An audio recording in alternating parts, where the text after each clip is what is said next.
best podcast, the Heidelcast. It's a Heidel minicast. And now, Scott Clark. Lose the of. If the Heidelcast helps you, won't you help us keep it going? Please make the coffer clink by clicking on the PayPal link or by sending a check to Heidelberg Reformation Association, 1637 East Valley Parkway, number 391, Escondido, California, 92027. You could help us by praying for us. That'd be great. That'd be the most important thing you could do for us. We really need that. You can help us by supporting us financially, and we really need that too. But another way you can support us is by sharing the Heidelcast. When you let other people know that you enjoy the Heidelcast and that you learn from it and it encourages you, it helps you, then they are much more likely to listen. It's the best possible advertising we could have. So if you do that for us, thank you. The Heidelcast. In this episode, I want to talk to you about that little preposition of. Think about this sentence. I hear this all the time on sports talk radio and podcasts. He's as good of a running back as you will see in the SEC. Think about that sentence. You see this expression. You hear it all the time. As good of. Almost constantly on sports talk radio and podcasts. But it's as defective as it is popular. That of is unnecessary. And the problem here is, at least the first part of the problem here, is ignorance of the preposition of. It signals possession, that is belonging, or it signals source.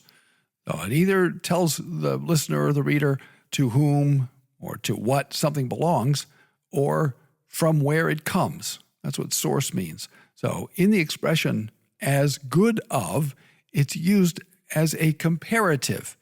So here's the second problem. What's needed here is not the preposition of, but the indefinite article a or a. Well, here's what they should say. He's as good a running back as you will see in the SEC, the Southeastern Conference. Americans are addicted to intensifying expressions.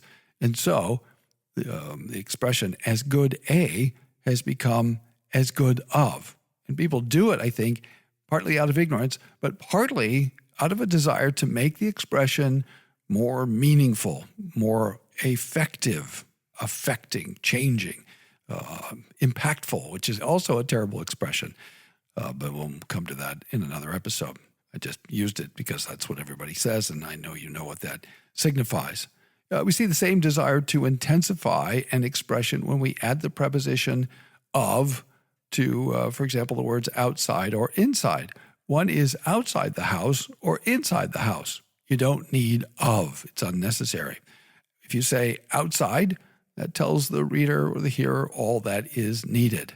My dear friend Alan Girdwood, who helped me in a variety of ways when we were students together, he observed some time back another abuse of the preposition of in the expression would of. The preposition of has been improperly substituted for the auxiliary have. The correct expression is, if not for the virus, I would have gone to the store. Writers and speakers are tempted to substitute of for have because they sound similar, especially if the pronunciation of the auxiliary is clipped. So in these cases, the preposition of in the expression is out of place and it's unnecessary. In the first instance, the speaker is not intending to signal possession or source, but comparison. The indefinite article is all that's needed.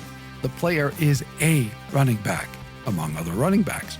The comparison is between running backs. Thus, he is as good a running back as you will see in this league. That's all that's needed. In the second, outside or inside does all the work.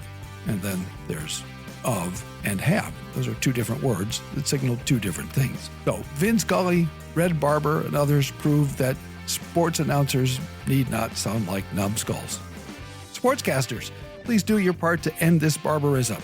Listener, contact every sports talk host, play-by-play announcer, and color commentator you can, and ask them to stop it. Thanks for listening. Tune in tomorrow for more from the Heidelcast, brought to you by Heidelberg Reformation Association, Don't forget, when the coin in the coffer clinks, the cost of bandwidth shrinks. Copyright Heidelberg Reformation Association. All rights reserved. This is a Heidel Media production. To this podcast, the Heidelcast.